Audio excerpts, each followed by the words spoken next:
kind of people are rolling in pretty consistently. So yeah, so maybe I'll just kind of go over what the game plan is for tonight. As I said, feel free to say hello down in the chat. Let us know where you're coming in from.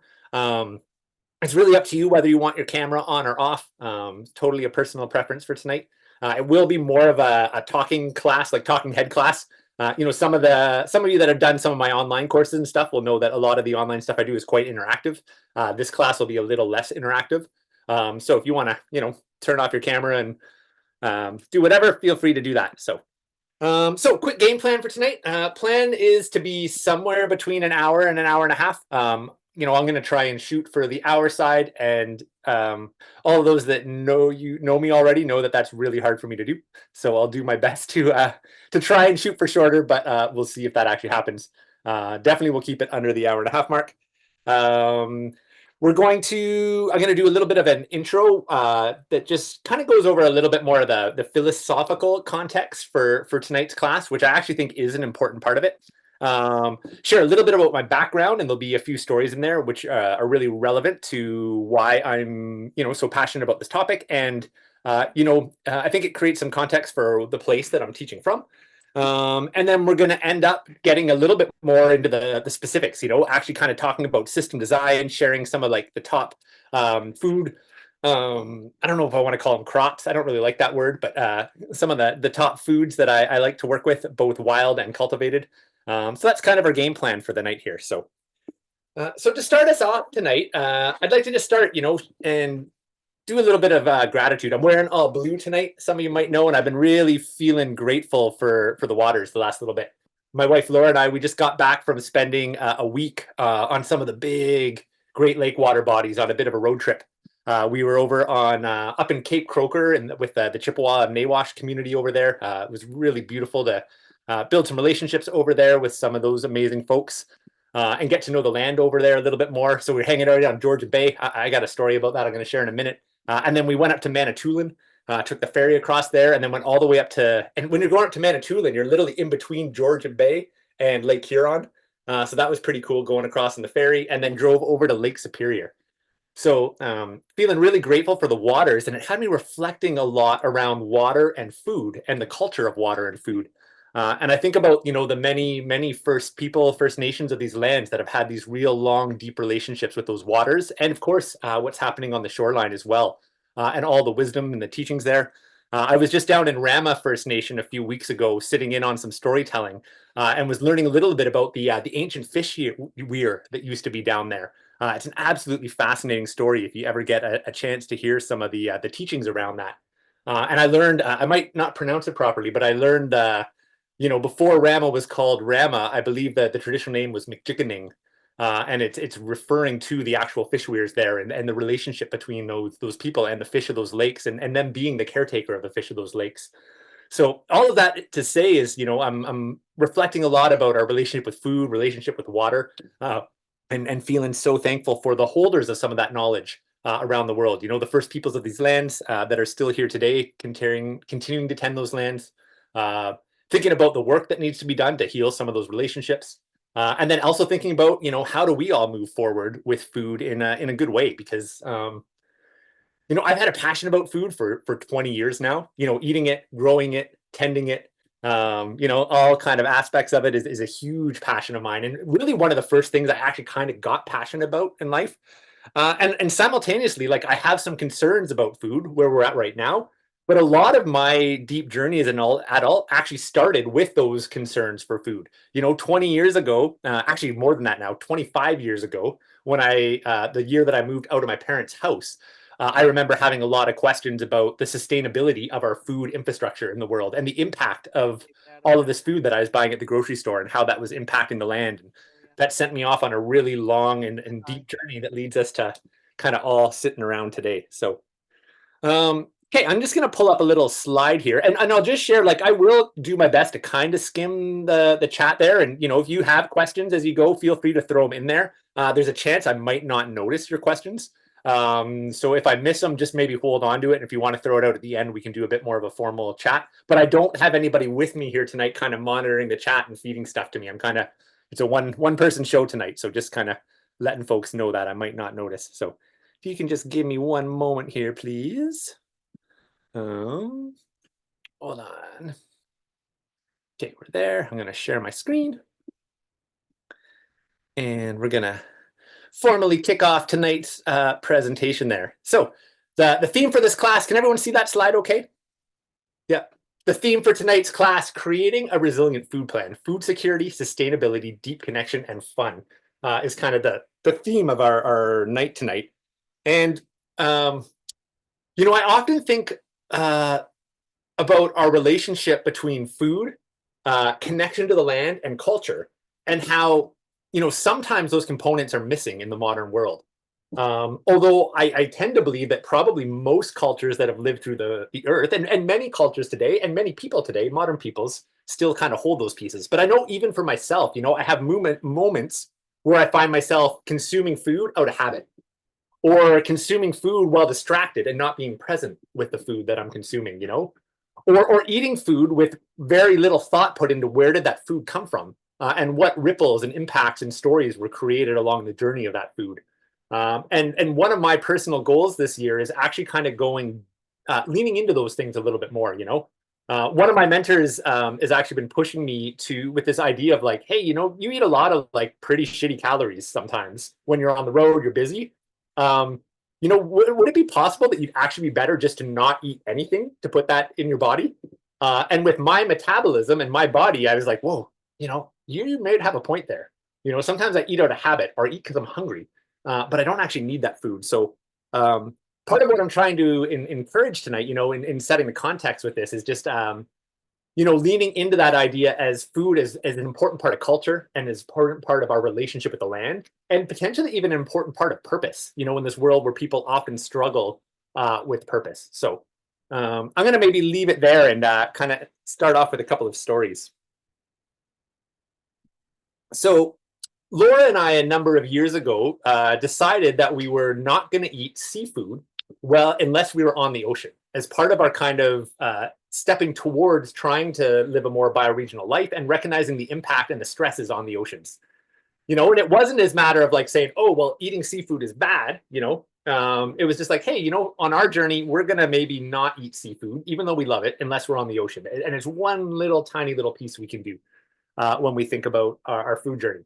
And every year, we're trying to close some of the loops on our little homestead and become more self-reliant, more self-reliance may be the wrong word, less dependent on industrial agriculture practices that I don't agree with.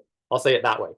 I don't think it's realistic for two people to become fully self-reliant in this modern world. I haven't seen it done yet anyways. So a couple of years ago, we decided we weren't going to eat seafood on the ocean. And, this year I've been actually pushing myself to give up some of the other things that I really like, things like palm oil. I'm actually trying to phase away from coconut oil as well, as I start to really understand the impact of plantations on the earth with coconut plantations and palm plantations. So last summer, we went out to Newfoundland and we spent a couple of weeks out there. And that picture in the bottom right corner is me catching a cod and a mackerel out in Newfoundland. And man, I gotta say, like, was that ever a special thing to eat those fish right out of the ocean there? The relational piece was so different than, being inland and ordering one of those fish at a store, And the two pictures beside there actually come from my story last week. And this was a really special moment. And this is part of me just wanting to take a moment to kind of honor the indigenous wisdom here on this land and connection to place and all that I've been gifted from many people whose ancestors have been here a lot longer than mine. But we landed up on Cape Croker, Chippewas of Nawash territory. And we were actually teaching a one-day kind of plant and wild food workshop up there. And we've been kind of connecting with the community, building some relations there. And I brought my fishing rod along with me. And we're sitting down on the shores of the bay there, Georgian Bay, and I'm looking out, and it's this long, narrow, this long beach, and it just is shallow for a long time, and it's all rocks. And the first day, I'm looking at it, I'm like, man, I have no clue where to fish here. I also had a question: is it even okay to kind of come into their territory and fish without asking permission first? So I had some questions around that, but then I also had a lot of questions around just like what kind of fish are in here and how would you catch them and where would you catch them? And I'm looking out and I'm like, Man, I feel like I could cast my line here all day long and not catch anything at all. And the second after, so we taught our workshop that day, and this gentleman right here, Barry, came to the workshop. And just so folks know, Barry gave me permission to tell this story and to share his picture tonight. I actually texted him this afternoon and said, we've actually become, yeah, kind of buddies the last little bit. We've been texting back a bunch. He's going to come up here and come fishing with me up in Muskoka. So I did text him to ask if I could tell the story and share his picture as part of this class tonight. And he said, you know what, Chris, people need to know about this stuff. So absolutely. So I was really grateful that he was willing to share.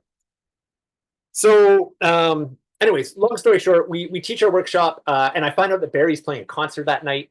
So we go to see Barry at the concert. He's up on stage, he's rocking the guitar, yada yada yada. And in between one of the breaks, he comes up to me and he kind of just like gives me a little punch in the shoulder. He's like, "Hey, what time are we going fishing tomorrow morning?" And I was like, "Oh my goodness, wow, I can't believe it. You know, anytime you want, anywhere you want, you just name it, and I'll be there."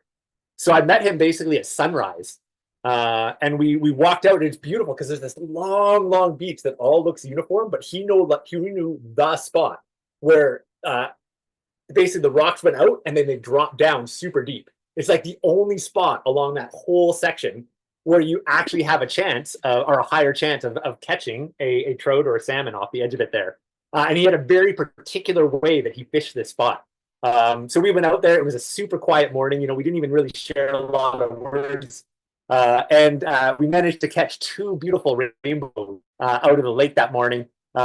He was teasing me because he let me hold them in the picture, but he actually caught both of them. I didn't catch either of them, although I'm the one holding them in the picture there. And, you know, again, I'm just kind of bringing it back to this piece of like, there was something so powerful to having these questions about the water, having learned about McJickening and, you know, the people of Rama and their relationship to the waters the week before, and then sitting here on Georgian Bay catching that fish. Something just felt so potent and powerful for me in the medicine of that and the relationship with food. So yeah, I kind of just felt called to kind of start off tonight with a little bit of just kind of honoring those relationships with food and thinking about foods in a more relational way before we get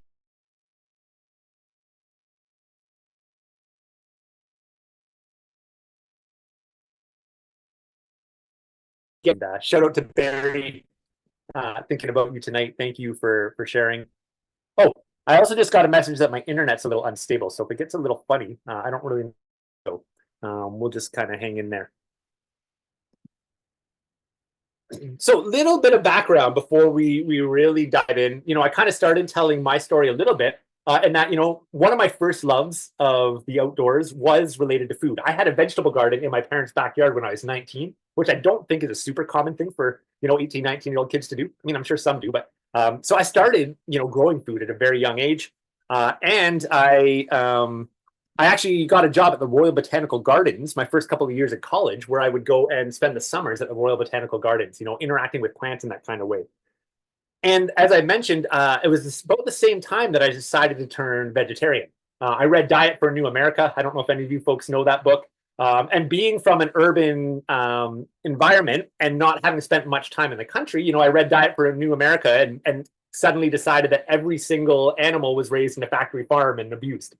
I later realized that that's not actually the case, although absolutely, not to say that that doesn't exist and isn't even prominent in our industrial food system.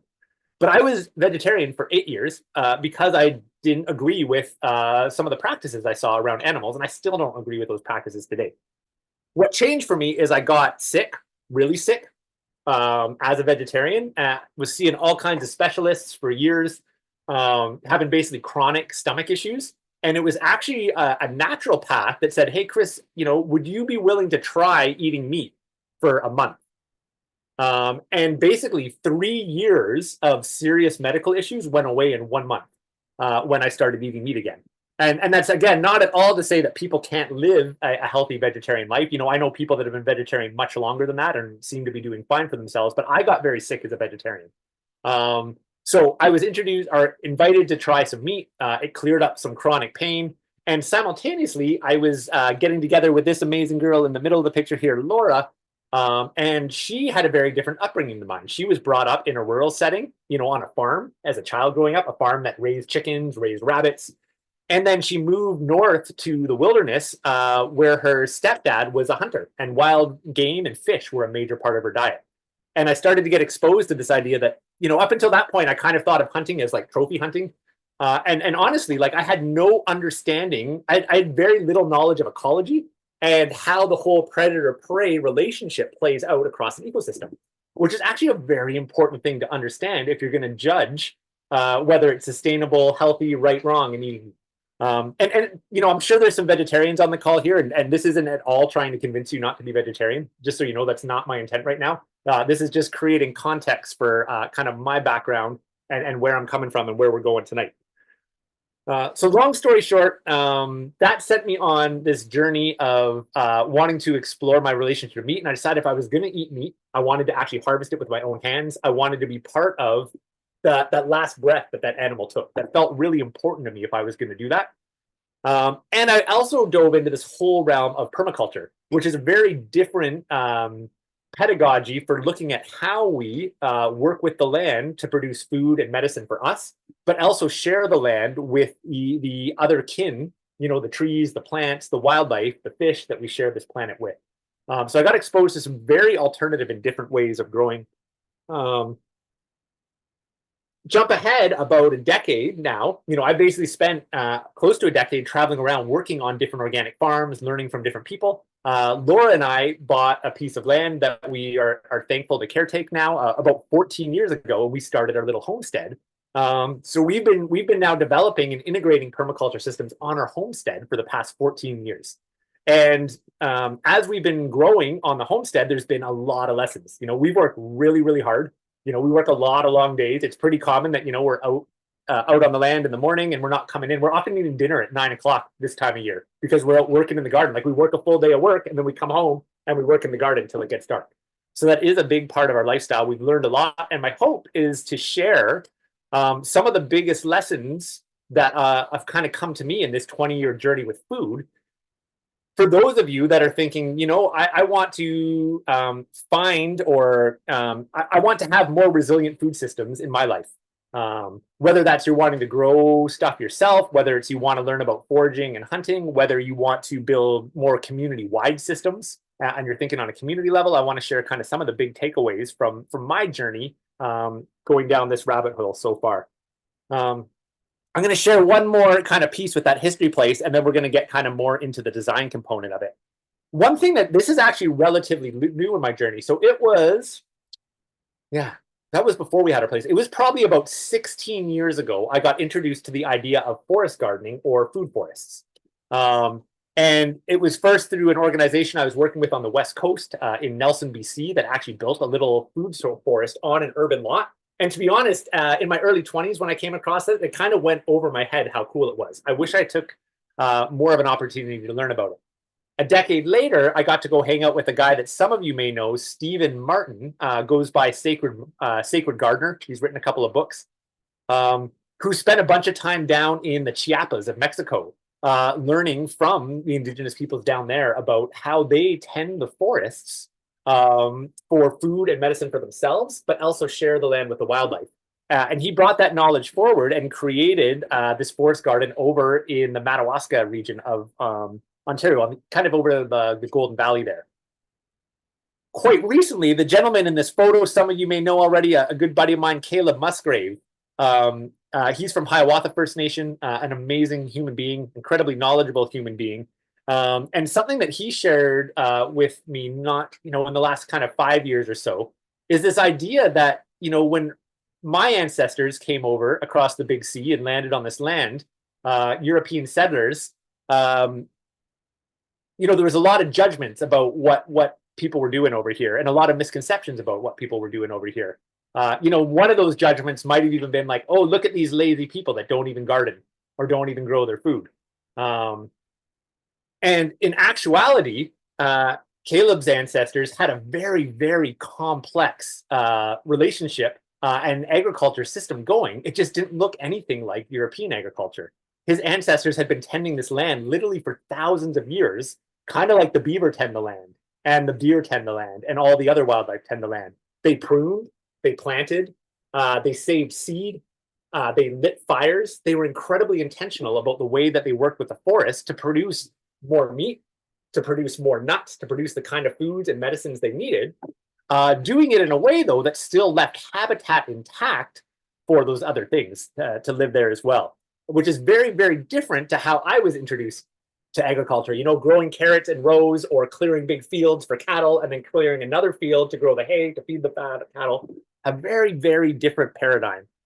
So it's been kind of fun, you know, this 15-year journey and this idea of like, you know, are there very fundamentally different ways that we could build relationship to food on this land that don't look anything like what modern agriculture looks like? And I really am inclined to believe that there are, and that's part of the solution, you know? Just want to see, what is that? Just kind of wanted to see what slide I have coming up. Something I've been thinking a lot lately, you know, is that I'm a big believer. I don't pretend to have the answers to the world's food problems in any way, shape, or form. I'll be really, really clear about that. I'm not trying to come up with a model and saying that this is how the world should do it. I do really deeply and intuitively believe that building stronger, more diverse bioregional food systems that function more like ecosystems is part of that way forward. I don't know if I have a lot of belief of us doing it on any large scale or industrial level. I'm actually a little bit pessimistic about that, which is part of why I'm running classes like this and teaching. I do have a lot of belief in small groups of people doing it in really potent ways in small places. And that's where I'm kind of choosing to put my energy. And at the end of the day, if we start thinking about bioregional food, what's interesting about it is that idea that there's like one way to do it disappears really quick because every single habitat is going to be very different. Even one family or community to the next is going to be very different just because of their capacity, their skill set, the habitat they're working within, their value systems. You know, if you want to weave culture into food, which I believe culture is an important part of food, then the culture might actually influence what we eat, how we eat, you know? So those are all just really interesting variables to start to think about here. Yeah, so I don't believe in any one path. I do believe in understanding the ecology of our regions deeply, though, and seeing what is modeled there, and are there ways that we can work within the ecology of our region in bioregional ways to grow with food. So first thing I'll say here is, you know, how you design our food systems, what you grow and pick, and how you do it really does matter, especially when it comes to resilience and this idea of like being anti-fragile. You know, I talked about how a lot of our modern infrastructure is very fragile, our food systems. You know, it's actually scary. So some of you may not know this about me. Some of you probably do. But one of my other hats, I actually used to work in emergency and management consulting for a number of years, emergency disaster consulting. So I've worked with governments on emergency plans. I've done mock disasters with hospitals, with municipalities, with hydro corporations.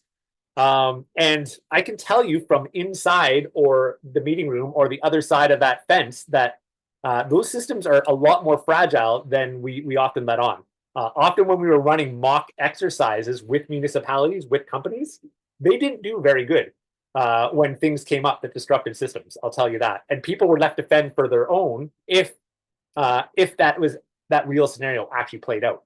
Not to want to be fear-based in this in any way, but I really believe, you know, with the changing climate that we're in and other changing dynamics, you know, there's moving on local food systems sooner and faster than later and slower makes a lot of sense with where we're at right now. So there's a little bit of my philosophy towards this. So how you design, what you grow and pick, and how you do it matters if that is your goal to be more resilient, to be more anti-fragile. Now, I don't want to take away to anyone that wants to garden as a hobby or just for that relationship with the plants, you know. You can, if you just want relationship with the land, then you can ignore a lot of my presentation tonight about the systems. And that's absolutely valid, and I support that. But really where I'm going for the next little half an hour with this presentation is, you know, if we actually want to develop some degree of anti-fragility and resilience in our food systems, and we want to get there somewhat quick, you know, what are some strategies and focuses to help us do that faster than slower? So that's what I'm thinking about here. I'm going to skip those next couple of slides there. They're not quite as relevant. So developing your food skill sets, your knowledge, and your relationships with the food in themselves and all the kin that we call food.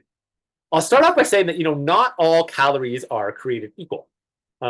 We have these things called micronutrients. We have these things called macronutrients. You know, when they break down to things like fat and protein and carbs, which we can kind of call macronutrients.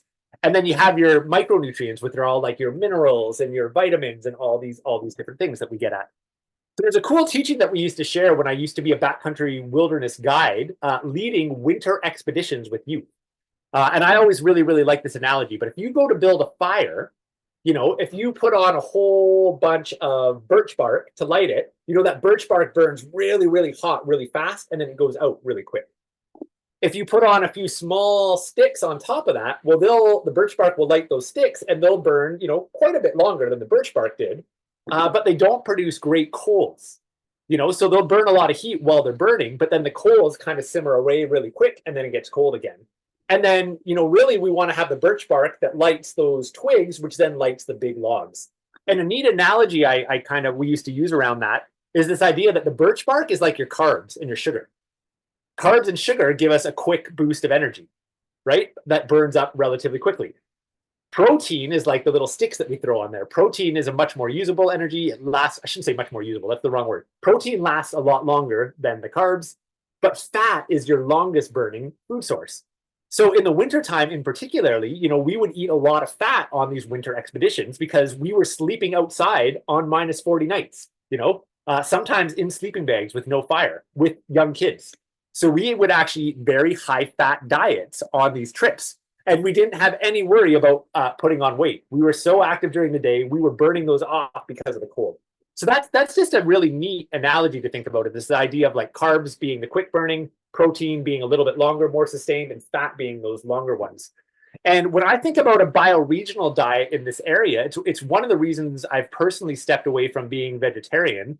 Although, if anybody here is or knows a vegetarian that's actually found out how to get enough fat bioregionally from plants, I would absolutely honestly love to chat with them and hear their story and learn more about it. I'm open to the idea that it's possible. I haven't seen anyone that does it. And I'm curious about that question. There's a guy here. I'm going to pull out his book right now. One of probably my favorite plant authors, this guy, Samuel Thayer. Oh, yeah, I've got the blur background. You won't see this. Samuel Thayer is his name. I actually sent out in the email series connected to this a video he did on wild leeks. If you haven't watched that yet, it's super, super fascinating. The essence of the video, you know, wild leeks are a pretty controversial food in the wild foods area because they've been over harvested to the point of almost extinction in parts of the region. Sam has a long-term study, multiple long-term study plots, and has actually collected a ton of data to show that humans harvesting leeks actually increases leeks in an area when done properly. Not only does it increase the size of the leeks, it actually increases the quantity in an area when harvested. Kind of like selectively logging a forest can actually grow trees quicker than leaving a forest in its natural state. It's actually a really fascinating video, and he has really hard data to back it up. And he's able to kind of challenge that notion that harvesting wild leeks is unsustainable. Now, what is not challenged is that many humans that don't have that relationship with the land or that knowledge of how to do it are absolutely doing it unsustainably and absolutely pushing those leeks to the brink of extinction in places, which is really, really sad. But that's different than it's unsustainable to harvest leeks, right? There's a big difference between those two things. Is it unsustainable or are we just doing it unsustainably? There's a big difference between those two things there, right? So that's one of the things I want to think about tonight. So when I think about bioregional food and particularly plants and foraging, you know, one of the most challenging parts of this living in this landscape is the cold winters for those of us who live in the north. There might be some people from the US on here tonight that are living in the far south, and you might be in a different scenario than this. But in the far north, you know, fat is such an important part of our diet, whether we're cooking in it, whether we're using it to make soap, whether we're using it for preserving, or whether we're literally using it to fuel our bodies and keep us warm in those cold months where we burn through calories so quickly. And we need a calorie that actually just digests and moves a lot slower through our system. You know, there's not too many things that produce that fat. Here's the other thing: when I say not all calories are created equal, there are, you know, hundreds, actually probably thousands of edible plants here in North America. I mean, even in the eastern woodlands, hundreds of edible plants. There are very few that you can harvest enough calories to even get through a day on, right? A lot of the wild plants that we forage are full of micronutrients. They're more like medicine. They're very healthy for us, you know. They supply important stuff to our brain, to our blood. They help us detox. They help our digestive systems. But when it comes to calories, we're not going to live off them for any period of time, you know? I don't know if any of you folks watch Alone, that show where they go and drop people off in the woods by themselves. So basically, the premises of Alone is 10 people get 10 pieces of gear and they're dropped off in the middle of nowhere. And it's a competition to see who can live the longest. Out of all the survival shows out there, it's by far my favorite. I think a lot of them are kind of gimmicky, like Naked Afraid and all that. And I won't go on a tangent about how silly I think some of those shows are. But Alone is pretty real deal. It's pretty cool. And you know, there's a guy. There's multiple episodes of people harvesting large game. So in one of the episodes, there's a guy that harvests a moose, and you know, you would think, okay, he's got a moose, he's set. And a couple of weeks later, he's basically starving to death, even though he's eating moose meat every day because there's so little fat on that moose. And it's so hard to get fat in that landscape. And that's the biggest challenge that most of those people have is how do you get fat from the natural landscape? Now, you know, if they, depending on the habitat he was in, and if they got to go out in the right season, one of our best vegetarian natural sources of fat around here are acorns in this habitat, right? That's, you know, where are the deer in September? Where are the wolves and coyotes? Where are the ravens and crows? Where are the turkeys? They're all under the oak patches where I live. If you're down south in the Carolinian forests, it's the walnuts, it's the bitter nuts and the hickories and the shagbarks. But those nuts are such an important fat source, right, in these climates here. So anyways, all of that is to say that, you know, part of why I think, you know, having multiple solutions, I don't know that it's actually realistic to go and live off the land today the way that, you know, some of our ancestors or, you know, some of Caleb's ancestors or, you know, the many First Nations communities of these lands did. You know, maybe it is, maybe I'm wrong about this. So, you know, yeah, you can think whatever you want about that. But, you know, without the big herds of buffalo on the prairies, you know, without the massive amounts of salmon running up the rivers, without the passenger pigeons that used to flow over the numbers that they did, I don't know how realistic it would actually be to really live off the land today in that kind of way, you know? I want to dream and think you could, but I have a question around that, you know? It's an interesting one. It's definitely, I don't think, yeah, I'll leave it there. I think people are getting where I'm going with there. So I'm a real big proponent of like a hybrid system based on your bioregion. If I lived in the city, you know, I probably wouldn't be thinking a lot about hunting and fishing in my systems. But because I live in a northern rural area, and certain wildlife populations are actually increasing in number where I am, that seems really, really important to me. So let's chat about some of the different skill sets. I'm a big checklist guy, you know, when I start thinking about pathways. So here are some of the areas that I've really put a lot of thought into and developed some skill sets in. And just so everyone knows, you know, we're starting kind of zoomed out and pretty meta here and philosophical. And as the workshop goes on, my goal is to get more tangible and hopefully share kind of more takeaways and thoughts for those of you that are thinking, what's my next step on this journey? So I just want you to know that it is where we're going. So we're starting kind of meta, and then we're going to zoom in as we go. So developing food skill sets, knowledge, and relationships. So if I was to start up at the top here, you know, there's traditional agriculture and growing annual crops. And we do a little bit of this. We have a fairly small garden. This is kind of neat. I didn't share this part in the beginning, but our garden, I would guess, is under a quarter of an acre. So, you know, if you're somebody that lives in an urban yard, then that's a pretty big garden. But, you know, if you're somebody that lives on a bigger homestead or in the rural area, or if you put it in context to industrial garden, that's like a pin drop of a garden, you know? So we have probably a little less than a quarter acre garden. I should actually measure it out. But between that garden, the way that we garden it, because we don't garden it all in traditional row crops, we actually do some very kind of unconventional things in the way we do it using this concept of permacultures and polycultures, which I'm going to dive into a little bit. And then when we mix that with the wild food that we forage, what I hunt and fish and trap, and what we actually trade, we eat food for, we're nowhere close to being fully self-reliant. I should say that too, you know, but almost every day of the year, even in the winter, we're eating food from the land that we've put away and preserved almost every single day of the year. We could actually eat it every day of the year if we wanted. The only reason I'm saying almost every day is because, you know, some days we go out or some days we just don't because that's what we decide to eat that day. There's a lot of days, even in the heart of the winter time, where the majority of our meals are actually even coming from the land. And that's a really cool and empowering feeling. I got to say that, and that was a dream of mine 20 years ago. And it is pretty amazing to be in this place where it's like, wow, I've reached one of my dreams. Now I'm dreaming about wanting to go way deeper in that journey. But I say that to kind of give you folks some hope that, it's attainable and maybe even attainable quicker than you think if you start thinking about mixing some of these hybrid systems as opposed to kind of going all in on one bucket. So we have some annual crops in traditional agriculture. We grow rows of carrots, for example. We love our carrots. We grow tomatoes in a greenhouse, and then we put them away. We actually had, it's kind of fun because our tomatoes right now are just starting to kind of grow. We ate our first couple cherry tomatoes the other day. We've got a bunch of tiny little green tomatoes popping up. But we had pasta for dinner tonight, and the pasta was with tomato sauce from tomatoes we grew last year. That's pretty cool, almost a year later, eating something from last year's garden. I'm sure there's some canners here on the call, but for those of you that aren't, that's a really, it's a really beautiful thing. So the next one, as I move around to the right here, is this idea of perennial polycultures and permaculture. And this is kind of going from this traditional row cropping and thinking more like an ecosystem. So, how can we grow multiple things in the same place that create a symbiotic relationship? And I'm going to share an example of this one in a little bit. But for right now, I'm going to just kind of share this fancy word called polyculture and this other fancy word called permaculture. And it's really about, kind of maximizing space and maximizing symbiotic relationships in a way that creates food and medicine. The other thing about these perennial polycultures, though, is you're also maximizing habitat for other things we share the space with. Usually in traditional agriculture and row crops, there's not a lot of room for insects. There's not a lot of room for mammals. There's not a lot of room for birds.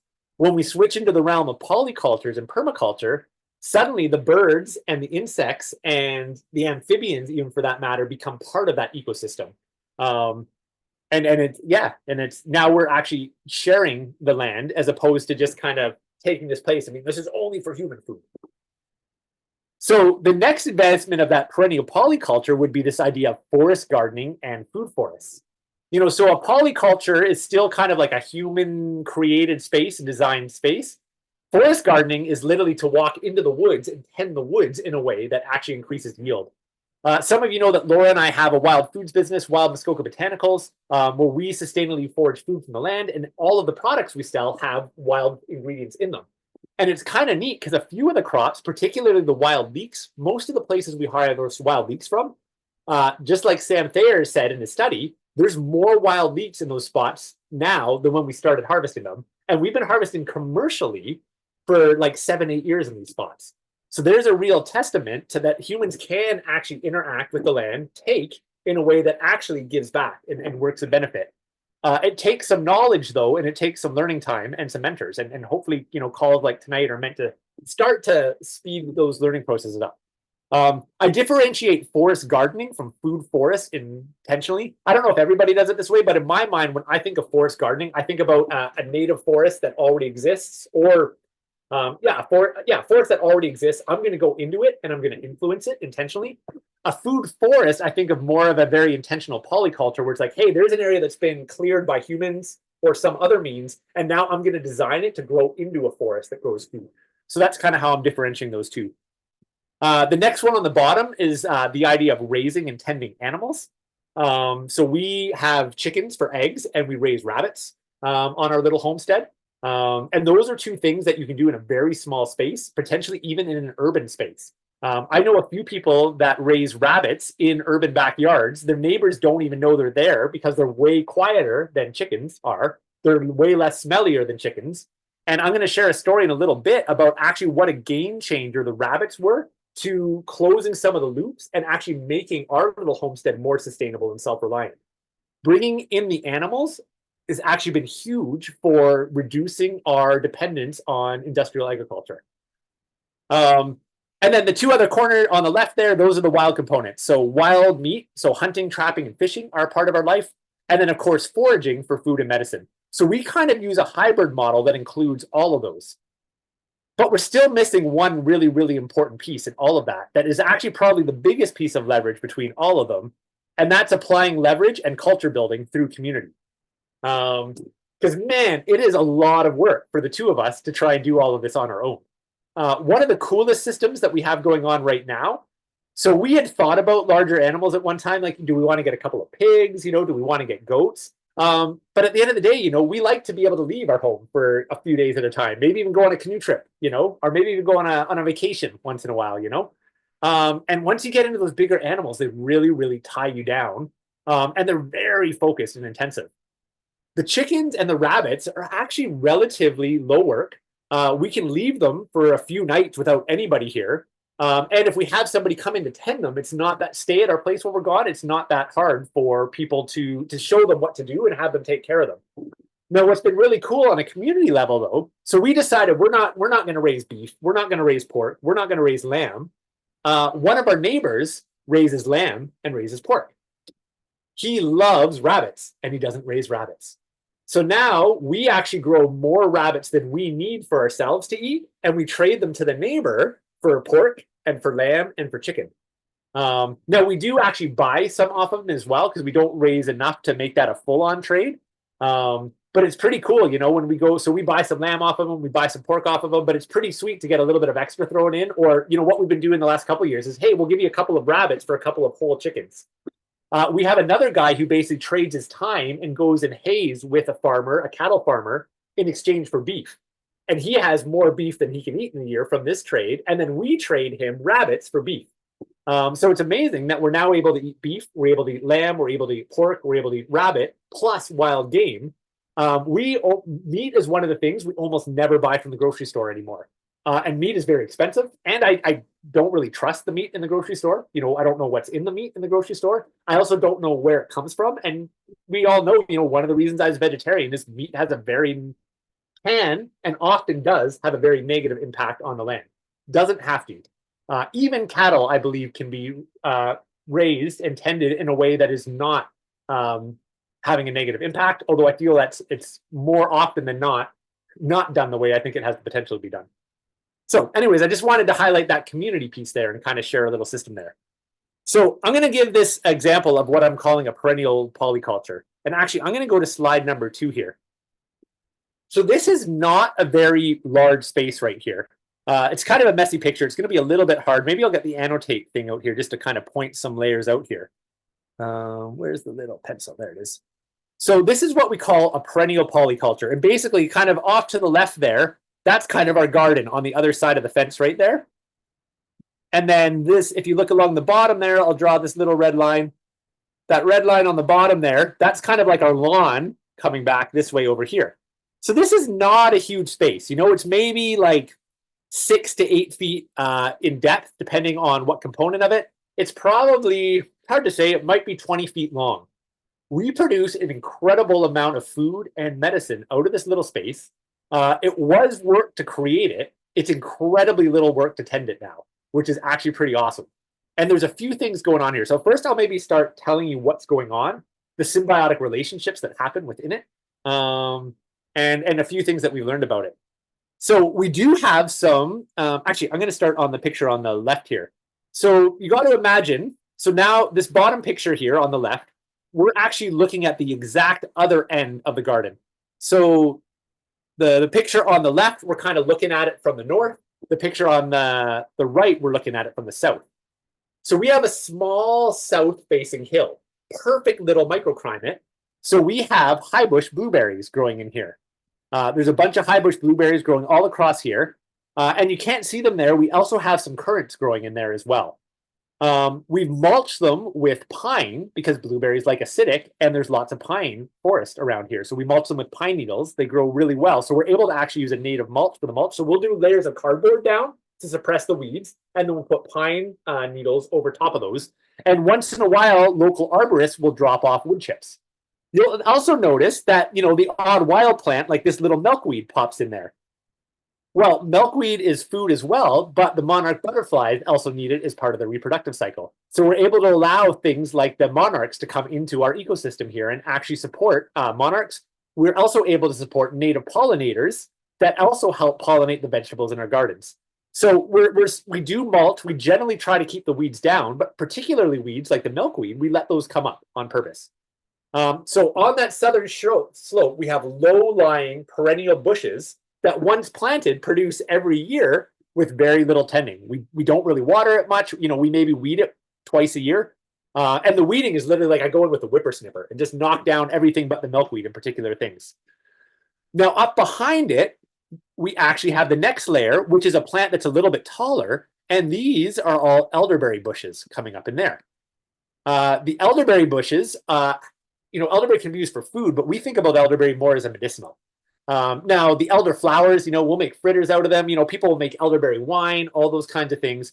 But we harvest the berries and we boil them down and turn them into a syrup that we use as a cold and flu tonic in the wintertime. We also harvest the flowers and we tincture those. There's many, many properties in elderflower. They're great for, again, breaking fevers, fighting off like deep types of colds. Elderberry is a super, super potent medicine. So now we have the elderberries and the elderflower as part of our winter cold and flu medicine. The birds also come in and feed on there. We have birds that come in and nest in there. The bees love this. The butterflies like this. The amphibians, we have snakes in here. The snakes actually like how warm the mulch gets. So we'll have snakes that come in and they'll actually lay on the mulch in the sun because they like the warmth of it. They also come in there because the frogs and toads move through here, and it's a place that they can come and hunt. So we're able to produce quite a bit of food here while sharing it with some of the wildlife. So when you look around from the other side, you can see those are actually there's a big elderberry there, and you can see those little white things right there, the elderflowers coming out. Here we have another perennial crop. So that's a rhubarb plant right there. So we do have a perennial rhubarb crop in there. And then along this whole row here, on the western side of that, we've planted haskaps, or sometimes known as honeyberry. If you don't know the haskap plant or the honeyberry, and you live in a northern climate, you want to know this plant. It is so incredibly prolific. Like, it's crazy how many berries these plants produce. And what's really cool is they fruit before any of the other fruits do in our region. They fruit weeks before the raspberries, before the blueberries, before the strawberries all start to come out. So it's kind of neat now because we're even now cycling this like when we have fruit. So it starts off with the haskaps, and then it moves into the blueberries, and then it moves into the elderberries. So you're having fruits for different seasons or different times of the growing season. And that's part of the design of these systems, is actually making sure that there's always something growing and feeding us at different parts of the year. So these haskap bushes are amazing. We get a lot of blueberries off the blueberries, but the haskaps, once they get older, these are all small, but I've seen other haskap hedgerows, and it's ridiculous. Probably in a couple of years, one or two of the haskaps are going to produce as much as our entire blueberry patch together. So a really, really great bush to know about. The last thing, oh yeah, two other things I want to share. So I've showed the fence over here, and I scribbled that on purpose because we do throw a couple annuals into here, and this is kind of neat. So we've got the mulch down there. We actually throw trailing squashes in there, things like butternuts, things like spaghetti squashes, because they can actually live in symbiotic relationship with the haskaps, with the rhubarb, with the elderberries. Because as their leaves start to grow out and trail, they literally shade the ground, which means we have to water it less. It holds the moisture in. In fact, we don't really water this bed unless it's really, really dry. So growing the squash in the understory helps to shade the ground, which means we water less. It means there's less weeds in there. And then the squash will also grow up the fence line like a vine, and we'll get squash hanging off the vine. So we've actually integrated a couple of annuals that do well in amongst those perennial crops. Hold on, that's not the one I want. How do I clear? There we go, clear. And then I'll go back to this. So the next slide I wanted to show, that's just a fun little one. That I literally took that one today in prepping for the call. So that's one of the high bush blueberry bushes there. You can see them all coming on right now. This picture on the right, though, here's one more layer to this polyculture that I'm talking about here. So that's a wine cap mushroom, sometimes also known as King Stropharia mushroom. So because we mulch in the understory of the perennials, mushrooms like diffuse light, right? They don't do well in full sunlight. They like shade, and they need a fair bit of moisture. And you can see here, by growing them in the understory of the perennials, it's actually perfect. So we put straw down there. The straw and the mulch means we need to water less and we need to weed less, but it also creates a medium to grow mushrooms in. So now we have, you can literally see these wine caps are growing right beside a pumpkin, underneath the leaf of the pumpkin. Squash take up a lot of room when they grow. We can maximize what we grow in that same space when we start to integrate something like mushrooms that grow in the understory of the squash. kind of like spring ephemerals grow in the understory of the hardwood forests, right? When we start to think about ecosystems and we design this on a more micro level. The second component of having the mushrooms in here is that mycelium significantly builds up the speed at which the soil recharges and recycles nutrients. So now we have to do less for actual soil building itself because those mushrooms are actually helping to build that soil better. The mushrooms pull in tons of insects, eat mushroom mycelium. So the mycelium growing in the straw pulls in insects to eat the mycelium. Then the insects, of course, what comes in must go out. The insects have their excrement, which is actually fertilizer for the ground. So pulling in beneficial insects actually helps build soil, right? As long as they're the right ones. I'll talk about that afterwards. So again, in this area that, it's not a small space. So again, some of you urban folks, or particularly if you're an apartment, well, this doesn't do anything for you. And I'm going to get into some like real small systems in a little bit. But if you have a small urban backyard or even a small urban front yard, this is totally a doable polyculture. How many different foods do we have growing in this small space? And for somebody that's quite busy, it's relatively little work and tending, other than the initial design and planting. It's pretty awesome. I'm going to actually share one other book right now.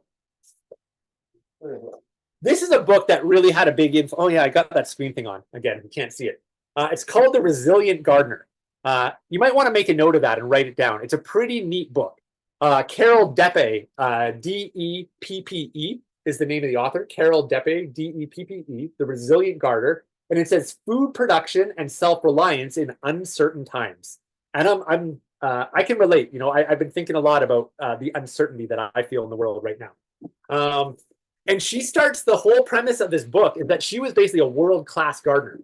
Like horticulture societies, giving talks, big vegetable garden, all of this. And her mom got diagnosed with cancer.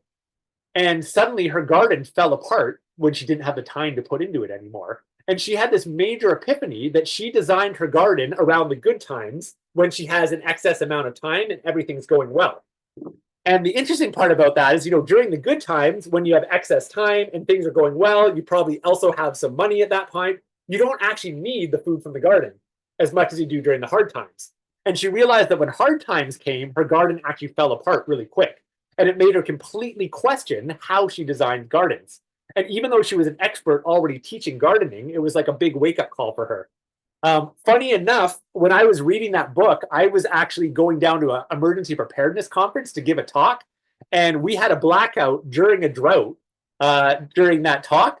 And so our garden is bone dry. We put all this work in and our water pump goes down.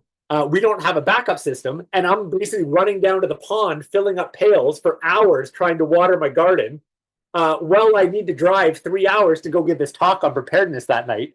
And so I started my preparedness talk telling that story about like, wow. And I was reading this book. And I had a big epiphany in that moment, simultaneously. I was like, wow, my garden's not actually very resilient either. It's incredibly resilient. It's kind of funny when people come over to our house, people that haven't spent a lot of time growing food, you come to our land and like, we got this big, beautiful garden and there's food, there's herbs drying here and there's stuff over there. And people are like, oh, wow, you guys are living the dream. You're living off the land. We're actually, even still, but like every year we're trying to get less, we're still very reliant on outside things coming in to make that all happen. Basically since that day, that was just before COVID that happened. So that was, I guess, about 6 years ago that I had that experience. And the last 6 years, we've really shifted our focus to be like, oh, wow, that was kind of the wake up call that even though we were growing a lot of food, we were incredibly reliant on resources coming in. The last 6 years, we've been starting to think every year, it's like, how do we close one of those loops and do it either locally on the farm or do it with our neighbors instead of the need for some industrial system that's actually very fragile and I can't depend on. So that's a big part of my journey and kind of where I want to kind of continue to go with this conversation tonight as we start to shift kind of into the tactics part. What I will say that I think one of the foundations to all of this is that, building relationships is key to all of the different techniques. So I mentioned, annual crops, perennial polycultures, forest gardens, raising animals, meat, foraging. When I say relationships, I literally mean building relationships with the ecology of our region, building relationships with the plant themselves. to actually know, the intricacies of this plant. What is it? What are its needs? What is it? Is it telling me that it needs more of this or less of this? What are all of its gifts that it brings to the world? As we build our relationships with the ecology of our region, we get a lot of creative ideas of how to work within that ecosystem in an efficient and effective way. So building relationships is key. And the other thing I want to say is, some of you might be totally new to food tonight. And if you are like growing food or foraging and stuff, if you're totally new and you're already like, oh my goodness, this is a lot to just digest and dive in, I want to start off, if you're brand new, building on this relationship thing, then just get started growing anything. Don't worry about all the fancy stuff. I'm talking about closing loops and polycultures and all of this stuff. The first step is like grow a tomato plant, grow a bean plant, start to build that relationship with it. And what you'll realize pretty quick is it's not just the bean plant. That bean plant is in relation with the soil. It's in relation with the sun, the water. It's in relationship to the wind. It's in relationship to the insects, to the pollinators, to the pests that might injure it or harm it. That plant has a lot of relations. The better you understand all the different relations that plant holds, the better you can create an environment that is more likely to produce a lot of food for you to consume, and the happier that plant is going to be. So understanding the ecology around that individual plant, I think that's something a lot of gardeners don't think about. I definitely didn't think about it. When I used to grow garden carrots and beans and whatever in my parents' backyard, I wasn't at all thinking about ecology and all the different relationships those things had. It was just, okay, it needs soil, it needs water, it needs light. It's so much more complex to that. It's actually a really fun and beautiful journey as we start to explore those relationships and learn about them. It makes us more resilient in our skills and our knowledge, but it also like feeds us, and like literally feeds us with the food. But I find it like feeds me as a human being. Like it excites me. It gives me joy. When I'm stressed out, that's how I calm the stress, is go out and be in relation with these peaceful beings on the land. So if you're brand new to all of this, don't get overwhelmed by all the technical stuff I'm going over tonight. Just start growing something, and go on that journey. And it's funny. I feel like Laura and I look so young in this photo now. That was I think the second year of our farm. So that was 12 years ago, those pictures. Me there with that big broccoli and Laura with the broccoli and cauliflower there. So the other thing I want to share on the idea there is kind of a foundation for this approach to bioregional food, is the idea of like observation of nature and plants and becoming a naturalist as an actual key component of this. I forgot this part of my opening story, but this was actually a really pivotal point for me in my learning journey. Is I went from growing vegetables in my parents' backyard to saying, hey, I want to go work on a farm and learn how to actually really do this. And I spent 9 months living on this farm as an apprentice.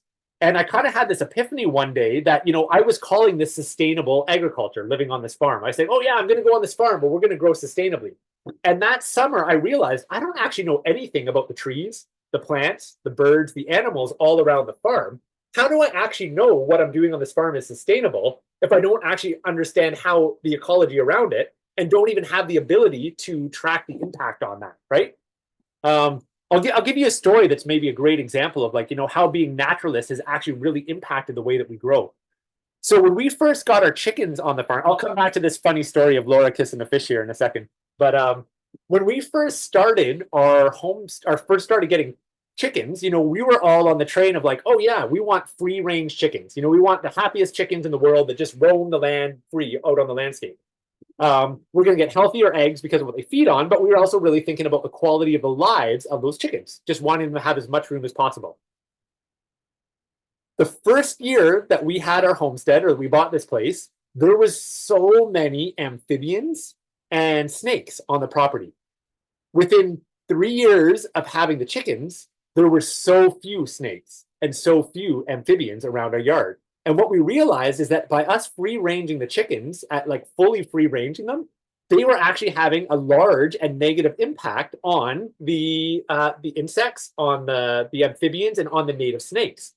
And as naturalists, now we're in this kind of conundrum, because it's like, oh, well, we feel bad giving the chickens a smaller space, but is this actually living in right relation with the land if our chickens are actually killing all of these native species that are already facing so many environmental threats? So this conundrum comes up, and what we ended up deciding to do is we actually free range the chickens for a little bit in the early spring before everything comes out. And then we basically have now built this big pen at the back of the garden is actually still quite a large space. So they, and there's plants and trees in there, and they've got shade, and um, we'll collect insects from the gardens and grubs and bring them to them, and there's all kinds of interesting stuff we do around the chickens. But we actually stopped fully free ranging the chickens because we noticed they were having a negative impact on the amphibian and reptile environments.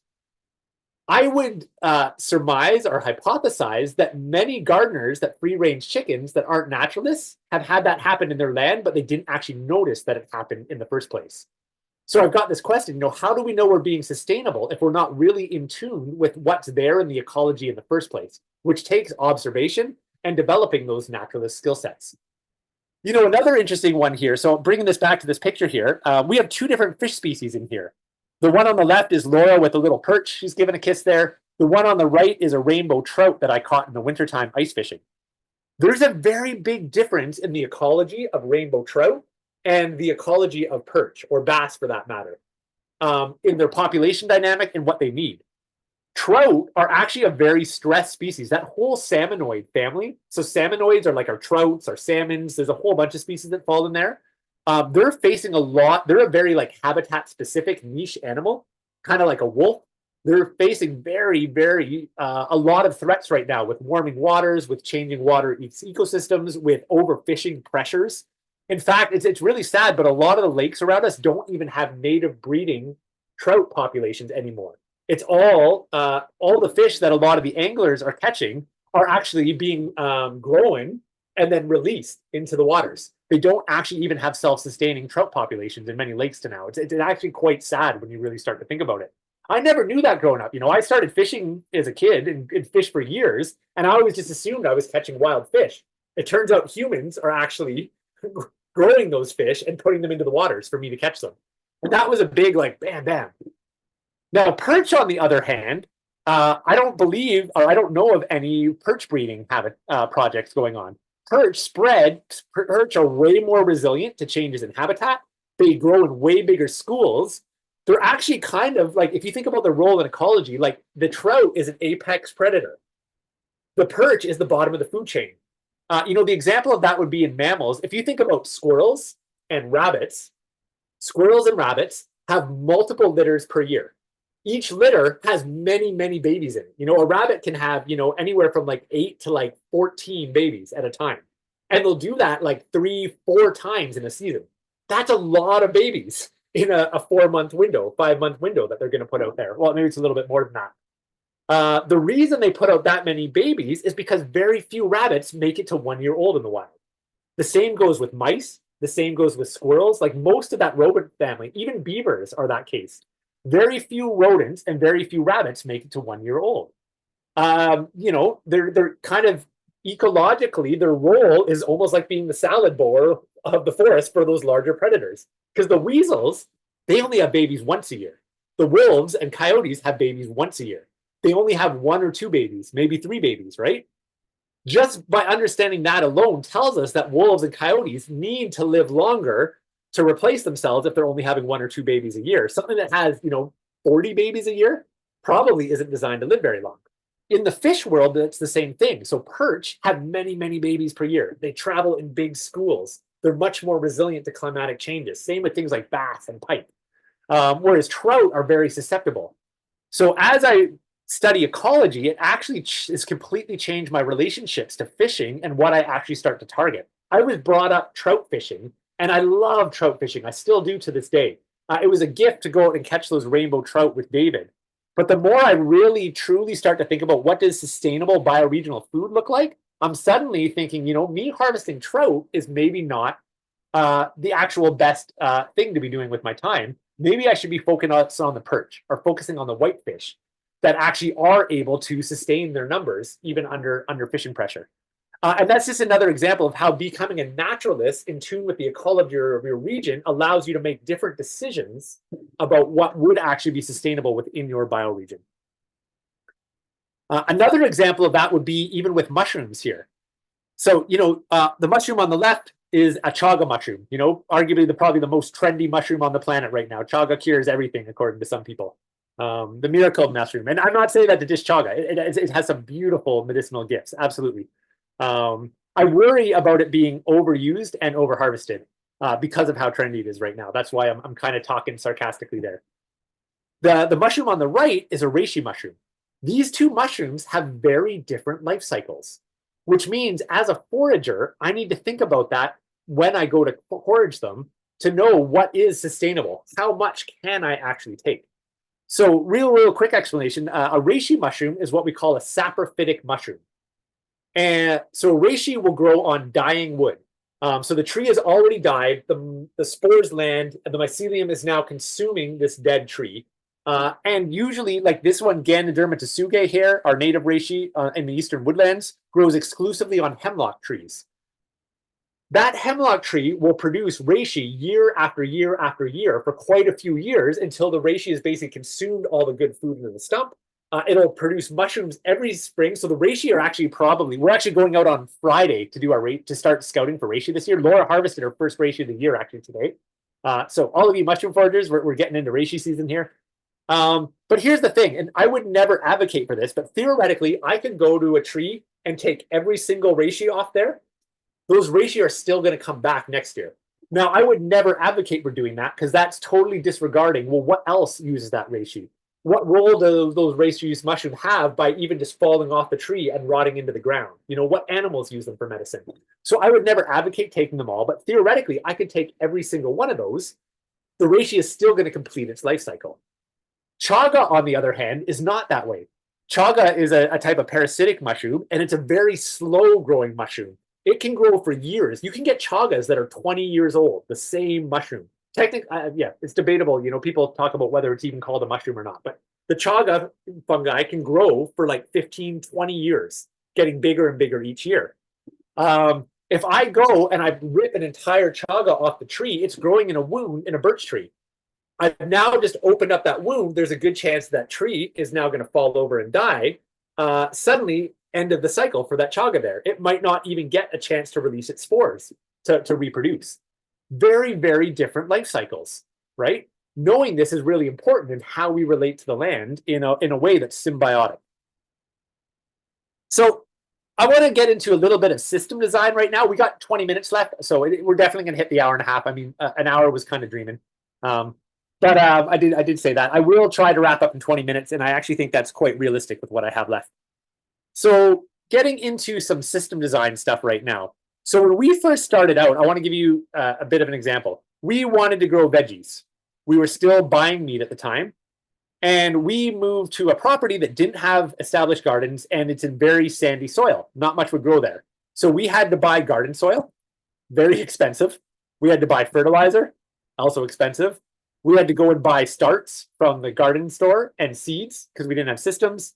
And we were constantly watering and weeding and tending those beds. It was a ton of work, and it was very expensive just to get our veggies. The first couple of years we were here, we used to joke about our like $16 carrots. You know, like a single carrot from my garden cost more than like a big 5-pound bag of carrots from the grocery store when we were growing up. We were not saving any money growing up. Now, it was incredibly rewarding. We learned a lot. It was super special to grow our own food. But if I wanted to be really practical from a self-reliance perspective, we were not saving money by growing our own food. Now, a couple years later, we integrated rabbits and chickens. And these changed some systems dramatically. So first off, hold on, this is a slide I want. Where do I want to start with this one?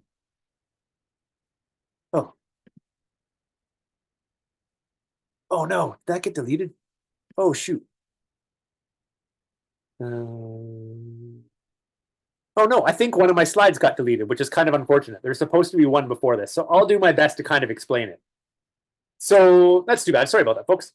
So our rabbits and chickens, we bought those a couple years in, and a couple of things happened. One, now we have another expense on the farm because now we need to buy rabbit food. Our rabbit food is compressed barley that comes from large industrial agriculture systems where land is cleared to grow monocrops, to grow barley, and then a bunch of industrial equipment is used to compress that into pellets to come feed our rabbits, right? So we were getting all of our food, buying all of our food from these industrial systems that we still didn't feel that connected with. But But a couple things started to really change when we brought the rabbits onto the ecosystem. And one of those is the rabbits go poop. And that was a starting point in being able to start to close the loop on building soil. Because every year, because we were in sandy soil, every year our nutrients were draining so fast, we had to buy more soil to bring in. We weren't growing enough to compost fast enough to regenerate the soil for the size of our garden. The rabbits and the chickens became a huge game changer because now we did not need fertilizer anymore. We had a ton of nitrogen on site. And rabbit manure actually has a ton, because they're eating fiber, their manure is quite fibrous. When that fiber gets put into your garden soil, it now absorbs nutrients, it absorbs water, which actually slows down the speed that water goes through the garden. It does so many things for actually starting to build structure in soil, adding those in there. The other thing is we realized with now that we have the rabbits is that we could start growing perennial herbs for medicines for ourselves, but that were also rabbit food. So we started creating perennial food crops like motherwort and comfrey. These are perennials that we don't need to plant every year, that are quite resilient and don't take a lot of tending. The first couple harvests of these are for making medicine for ourselves. Once we've made our medicine for the year, then we start clipping them and we start feeding the rabbits. And now our food bill for the rabbits has been reduced. We also realized that we could actually go into the woods and literally prune branches off of trees because we live in a woodland environment and literally bring browse to the rabbits on top of that. This winter, we're going to be adding another layer to that, and that we're going to create an indoor fodder system where we're literally going to grow sprouts in trays for feeding the rabbits and the chickens in the wintertime. So we've actually realized that, we still do buy pellets from the store. We haven't completely relied off of it. But every year we're creating systems that now mean that we need less and less food for the rabbits, which reduces how much those rabbits cost us. But the rabbits are also helping build our soil, which is now allowing us to grow more food and create better yields. Geez, I wish I had that other slide. I had such a good slide with some really cool connections in there. I don't know where the heck that went to. Yeah, I'm not missing it somewhere, am I? All right. Oh, well. The other thing, by putting in these perennial herb crops, we're now creating medicine for us. We're creating pollinators for the bees, pollination plants. Bringing in more bees now actually leads to us having higher yields in our veggies. Having more veggies actually leads to us having abundance. So, for example, we grow a ton of kale and a ton of collards because they don't take up a lot of space and they grow abundantly. The big leaves, we don't love eating them. They get quite fibrous-y. So all the outer leaves of the kale and collards now get fed to the rabbits and the chickens, and the inner leaves are what we eat, which now reduces the amount of food for the rabbits again there. I'll give you another example with the chickens here. So we raise chickens, but we do let them graze. Actually, I wish we could do what we did. When I lived on the farm out in Salt Spring Island, we actually had a small orchard there. So we had a whole bunch of fruit trees. And one of the coolest techniques that I learned on the orchard is he made his chicken run into the orchard. And by letting the chickens graze in the orchard, not only was he putting fertilizer on those trees through the chicken manure, the chickens were actually eating the majority of the pests and insects that were a problem for the fruit orchard trees to begin with. So the chickens were creating fertilizer. They were keeping down pests. They were adding manure to actually increase the yield of the apple trees. And the plum trees. The apples and plums that fell early now created more food for the chickens, which reduced the feed, the amount that you're spending on chicken feed itself. And you start to create these closed loop systems where suddenly things become really efficient. You're getting less pests, you're getting more food, you're getting higher yield, you're getting better nutrient value in your eggs because you're not feeding them grain pellets, you're actually feeding them plums and the insects underneath the fruit guild in the first place. All the while you're building soil. And better soil leads to higher yields. Higher yields leads to you spending less money, which means at the grocery store. Less pests also equals higher yields, which also means saving money. And you have more food for the chickens, which also leads to saving money. So this is the whole idea of starting to think about permaculture and system design. And how do we start to think about ecosystems in the design of these spaces? The more things that we have feeding into each other, the less time of ours it takes, the more resilient the system becomes, and the less we become reliant on these industrial systems that are fragile and we maybe don't believe in the first place. So before I get into the kind of closing slides with some kind of suggestions on next steps, I want to show so I've been talking about bigger scale because maybe you're like, well, there's no way we're going to do chickens where we live. Maybe not even rabbits. That's too much.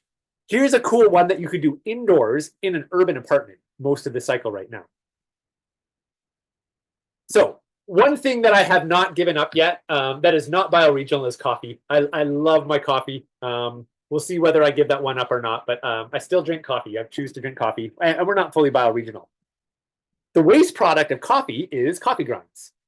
So we save our coffee grinds and I put them into mason jars, and then I inoculate them with oyster mushrooms. The oyster mushrooms now become food and medicine for us to eat, even in the heart of wintertime, growing on the waste product of the coffee grinds. When this jar flushes, so those coffee grinds can flush 2, 3, maybe even 4 flushes of oyster mushrooms growing out of them. We take those spent coffee grinds with the mycelium and we put it into a worm composting bin that's in our basement. This can be done underneath a sink in an urban apartment. There's very little smell if you do this properly. So we have a bunch of red wiggler worms that are living in a bucket. We feed them our vegetable scraps, but this mycelium is like superfood for them. We talk about chaga and acai berries and, all the superfoods that humans get all trendy. Mycelium is superfood for the worms. So we feed the worms, and the worms then create castings and they create more worms. Those worms now become food for the chickens, even in the wintertime, the extra worms. And now this is reducing how much it costs us to have chickens. It's increasing the quality of the eggs and it's increasing yield. We also take those castings and we use them to build soil, which also leads to higher yields. And we make fertilizer, our own fertilizer for starting our plant start. So when we start our plants from seeds, we're actually able to use the worm castings mixed in water to make our own fertilizer. So now we don't need to buy fertilizer from the grocery store. So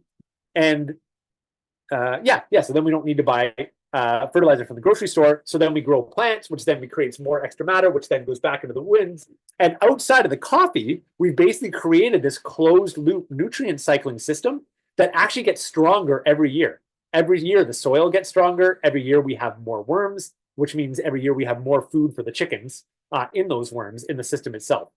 Now, you could take the chickens out of this for the urban or the apartment one. I just threw that one in because we're doing it. So you can ignore the chicken component, but still use it for even watering the plants in your window, So there's just a neat idea of like start thinking about this closed loop perspective. So I put these out in an email. Those of you on my newsletter might have saw this the other day. Here's a few questions to think about when starting out. And I'd like to spend the next 10 minutes thinking about taking some of the philosophy that I've chatted about and these bigger concepts and applying them to your unique situation, your unique scenario. So a few questions that I think are really worth considering when you're getting going is what produces a high yield in a small space in your area? What is the most bang for your buck? What produces the most amount of food in the smallest amount of space? And I'm going to share my top crops for these in a minute. What gives you the most calories back with the least amount of calories put in, right? There's a lot of foods that we grow for fun, but we still spend more calories growing them than we actually get back from them. We do it because we enjoy it and it's a hobby.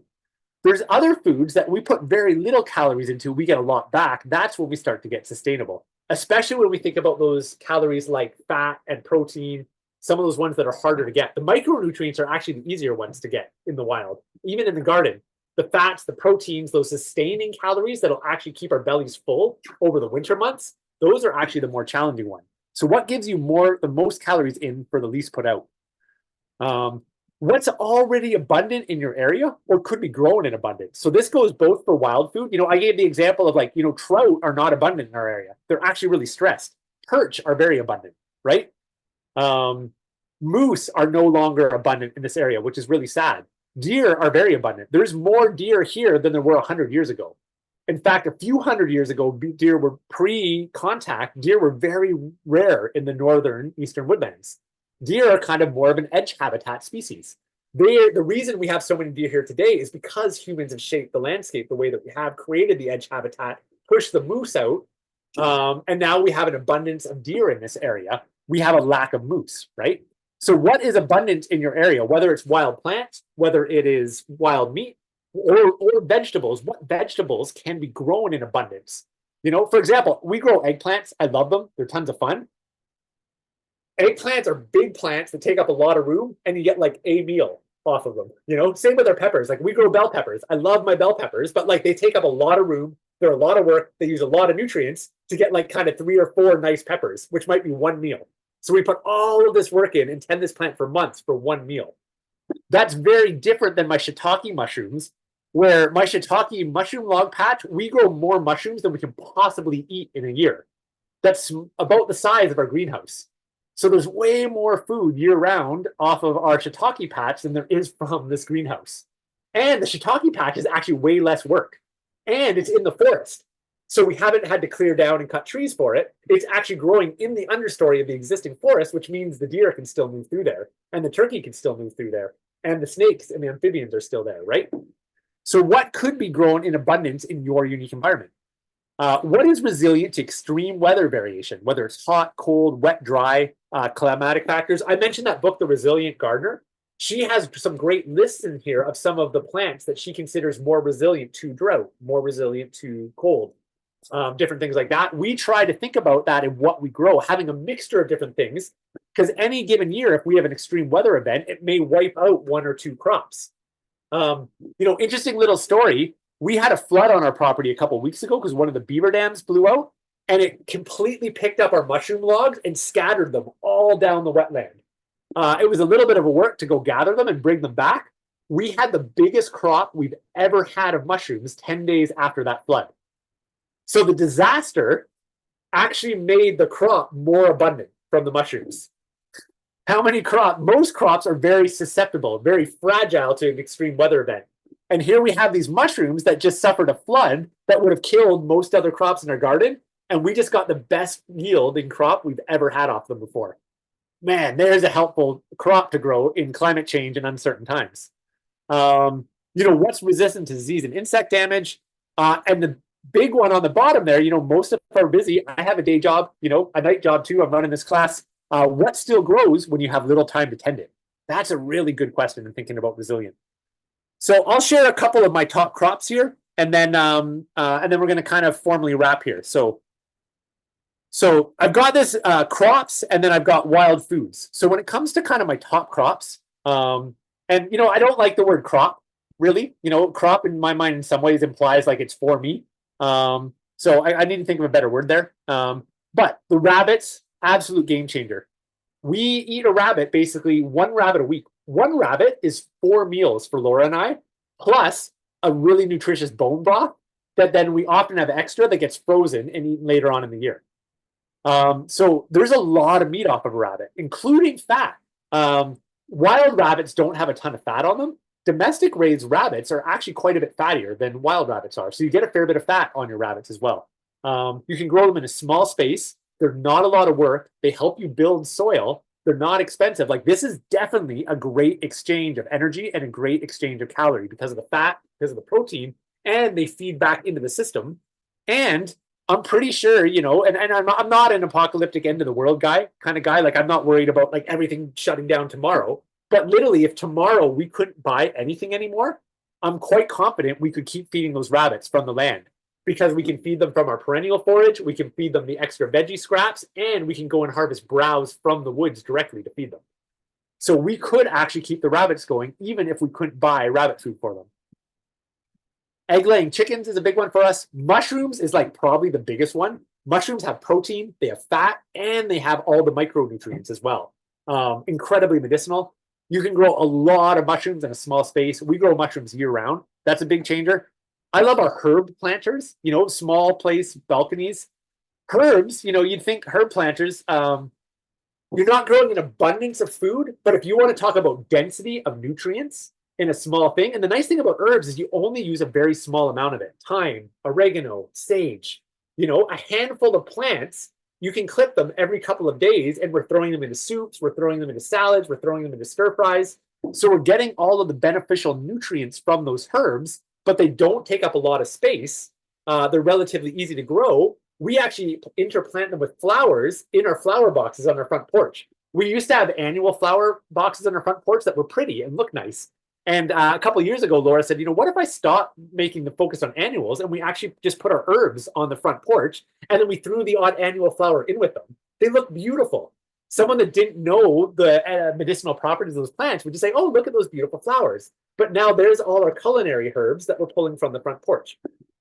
Beans and climbing peas. Beans are very prolific plants, right? Eggplants are not prolific plants. Beans, they just keep producing over and over and over and over again, and it's almost like the faster you harvest, the more they grow. They're also very easy to save seed and regrow. So now you're not dependent on buying seed the next year from the grocery store. Jerusalem artichokes is a top crop of mine. Again, you got to be careful with them because they can be quite invasive. But you can't kill a Jerusalem artichoke. It's ridiculous how resilient they are. Flooding, heat, drought, anything. They just grow. And they produce so much food in such a small space, which is one of the reasons they're invasive. Is like you'll plant one Jerusalem artichoke, and 2 years later, there's like 40 of them in a little clump 2 feet around it. Jerusalem artichokes can be really hard on your belly, but there are ways to, one, acclimatize yourself to them. I haven't done a lot of it, but a lot of people ferment them, which then makes them easier to digest and healthier. So if you're really thinking survival foods, like I got to say, Jerusalem artichoke should be one of the top crops on your list. If you're really, truly thinking about survival food and resiliency, like growing an abundance of really resilient food in a small space, Jerusalem artichokes are a huge crop. I already mentioned haskaps, perennial berries. One thing people don't know, potatoes, traditional potato growing takes a ton of space, a lot of room. Potatoes are awesome, though, because you get a lot of calories and they store well, right?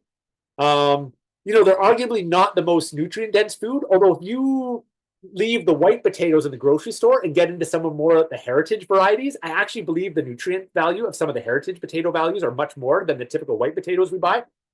Potatoes can actually be grown vertically. And if you get into vertical potato growing, even in an urban yard, or a balcony for that matter, you can actually produce a lot of food that stores well and has a lot of calories in a very small space if you grow them vertically instead of horizontally. So I'll leave it there on that because we've only got a minute left here. Wild foods, some of my top ones. Acorns for fats and protein. If you're in the South, this might be walnuts or your hickory nuts. But acorns are a huge one. Mushrooms, wild mushrooms, are a really abundant food source. Maple sap, which then can be turned into sugar. Wild berries, spring greens. And then for wild meat, there's a few interesting ones around here. Like I stopped hunting moose a couple of years ago. I used to hunt moose, and I actually decided not to hunt moose anymore because I feel they're too stressed in this area. But what we have abundance of here is beaver. Beaver actually produces way faster than moose, way faster than deer. They're full of fat. They're very nutritious. They're actually really tasty. Rabbits are abundant. Deer are abundant. Bear. If I lived in an urban environment and I was only going to hunt one thing, I would probably hunt black bear. And once a year, I would go away for my 1 week hunting trip and I would harvest a bear because, one, there's a ton of meat on the bear, but two, the amount of fat on a bear. And then you render down the fat, and that's what you use as your cooking oil. And now you're not buying coconut oil or canola oil, both which have a very negative impact on the land, right?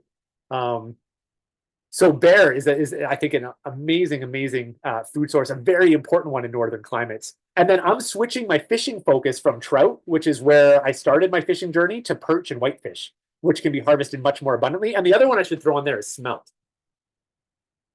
So we're at 9:30 exactly right here. I'm going to hit the stop here. I got one last thing I want to share. Thank you for those that have stuck with me, and then we're going to kind of wrap up. I'll stick around a couple minutes if people have some questions. I did want to just share, so I hope folks enjoyed tonight. I hope some ideas are rolling in your head. I mean, it's a massive topic to cover in one evening, obviously. But I hope I gave you something to think about and maybe dream about. And maybe you even have some ideas around next steps for yourself. If you have a next step, maybe you even want to put it in the comments there. I love offering free education through my newsletter and these classes.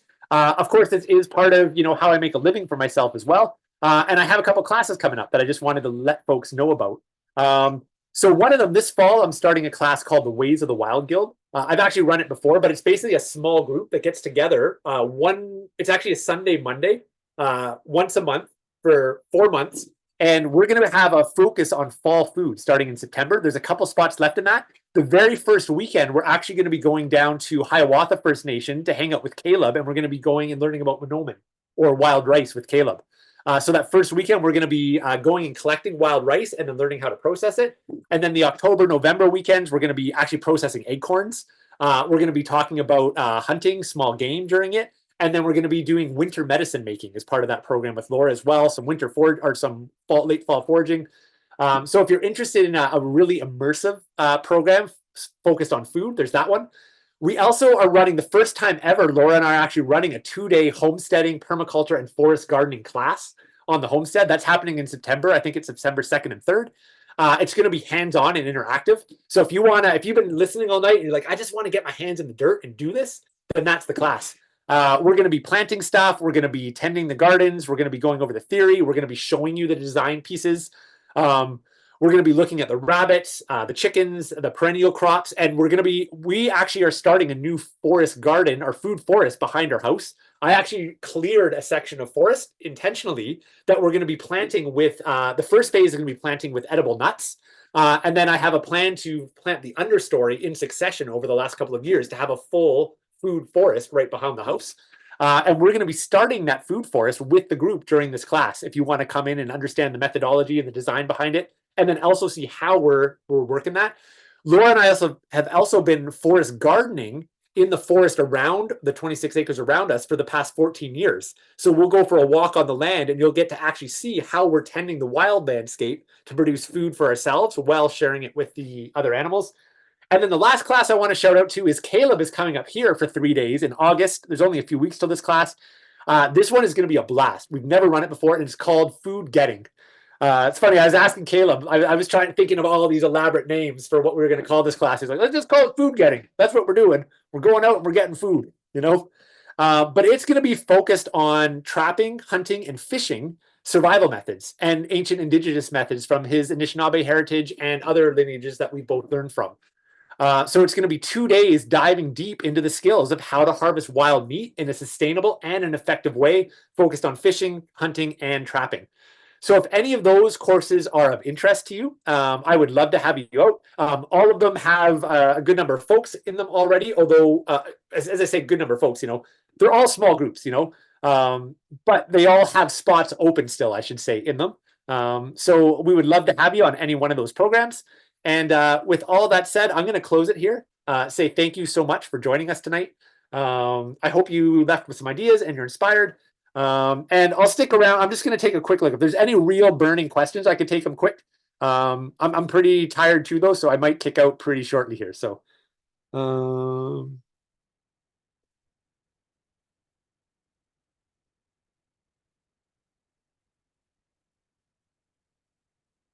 is there something you can grow in an underlayer below raspberries? Oh, that's a cool one, Stephanie.